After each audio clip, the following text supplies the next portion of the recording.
Bonjour à toutes et à tous. Pensez-vous avoir encore le choix? Alors je vous rassure, j'attends pas que chacun d'entre vous me donne une réponse. Ce serait un petit peu long. J'ai mon idée concernant la réponse et je souhaiterais la partager avec vous aujourd'hui. Alors personnellement, j'ai une vie plutôt simple. Je ne gagne pas des dizaines de milliers d'euros par mois. Je n'ai pas trouvé de vaccin révolutionnaire. Je n'ai pas fait le tour du monde non plus. En revanche, j'ai toujours choisi ma vie. Ah oui, certains d'entre vous ont peut-être remarqué la tresse bizarre qui pend à l'arrière de mon crâne. Et vous pouvez vous dire, mais quelle force a bien pu le pousser à faire ce choix de coiffure? Eh bien, tout simplement parce que j'en avais envie. Ça me faisait plaisir et je ne causais de tort à personne. Alors, je ne vous cache pas que ma femme a un avis un petit peu différent sur la question et que ça la démange de temps en temps de mettre un grand coup de ciseau dedans. Toujours est-il que j'ai ce pouvoir de décision. Et chacun d'entre nous a ce pouvoir au quotidien. Ces choix, aussi futiles soient-ils en apparence, sont chaque instant de notre vie. Pourtant, la société s'efforce de nous faire croire que nous n'avons plus réellement le choix. Et pour être plus clair, je vais vous parler d'un cas concret que j'ai nommé le choix de la baguette.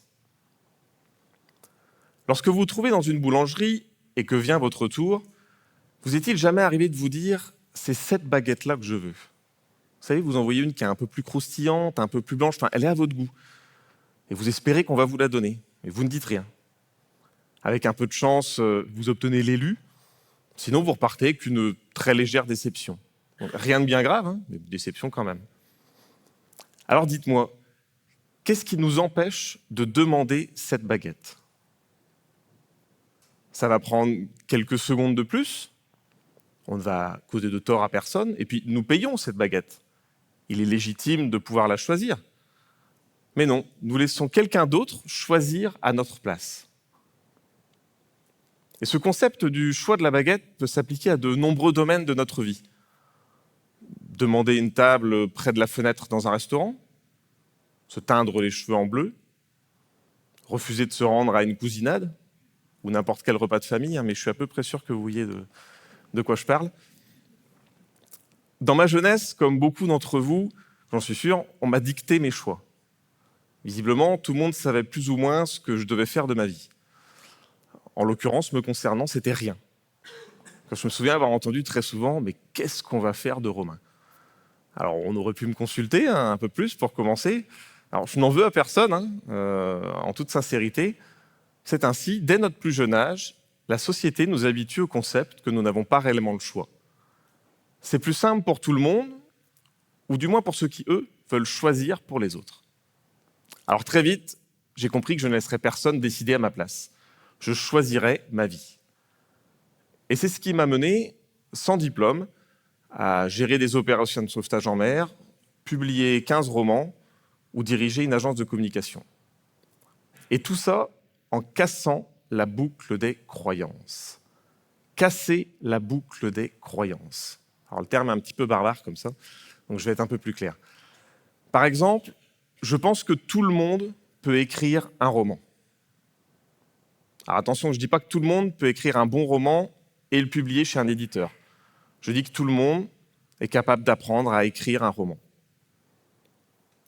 Je ne crois pas vraiment en cette grâce divine qui guide la plume des romanciers ou les muses ou tous ces concepts un peu élitistes qui visent à sacraliser les auteurs.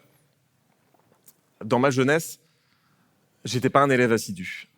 J'étais au lycée de Keraoul, pour ceux qui connaissent, c'est à Paimpol, pas très loin d'ici.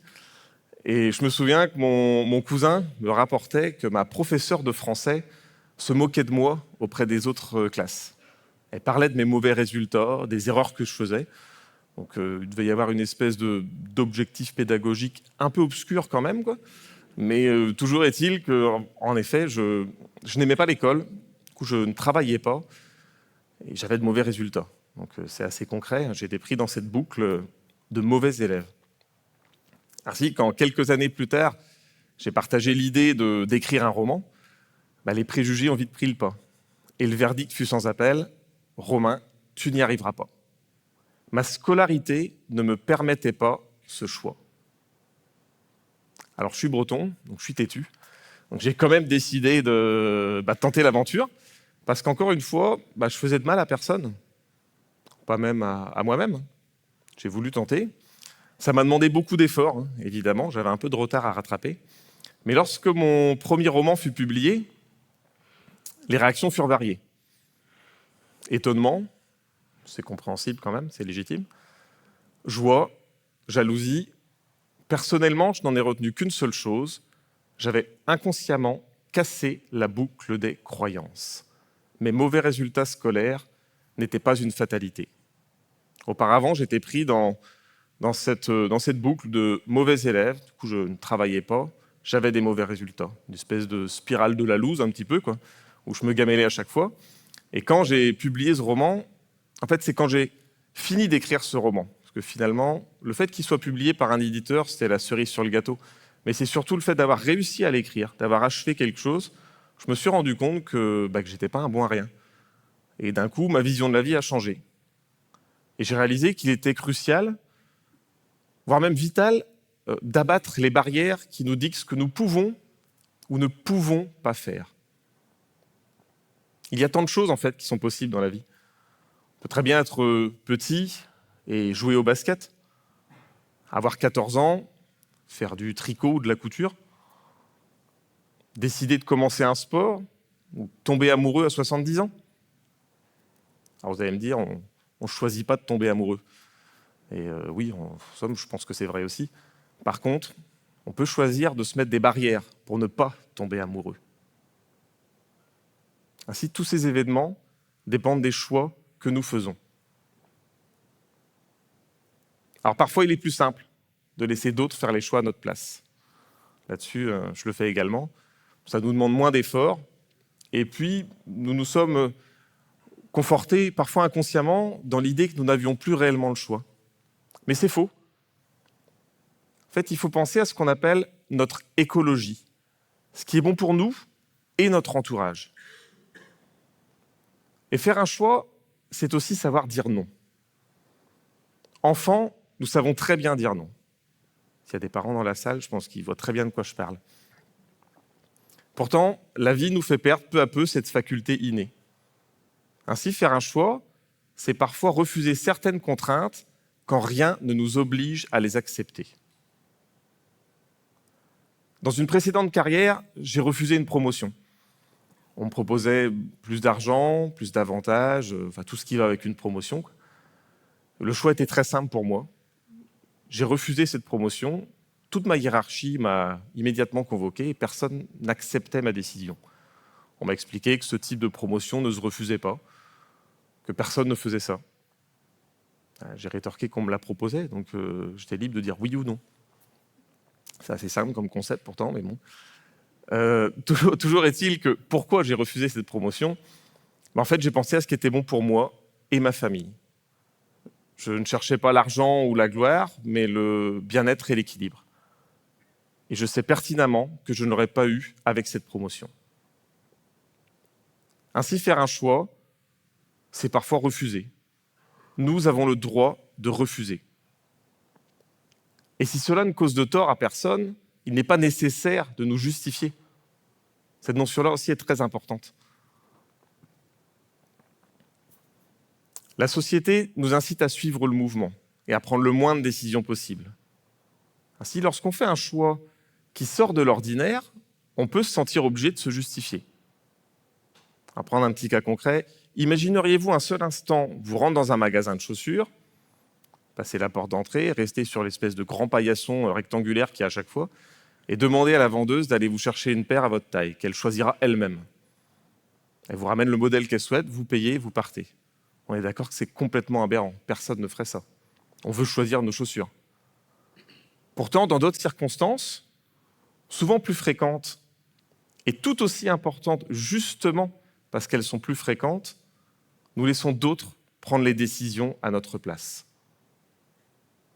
Ainsi, lorsqu'on fait ce choix inhabituel, on peut se sentir obligé de se justifier. Vous est-il jamais arrivé au restaurant de ne pas prendre de dessert et de vous sentir obligé de vous justifier auprès du serveur ? Vous savez, quand il vous apporte la carte des desserts, là, avec un grand sourire, vous ne nous en voulez pas pour les raisons qui vous incombent, mais plutôt que de dire non merci, on va dire ah non merci, le repas était très copieux, c'était très bon, on est un peu pressé, tout un tas de choses en fait, comme si on s'excusait, parce qu'un repas se termine par un dessert dans les conventions. Du coup, on se sent obligé de justifier ce choix. Mais justifier un tel choix, c'est comme admettre une mauvaise décision ou une erreur.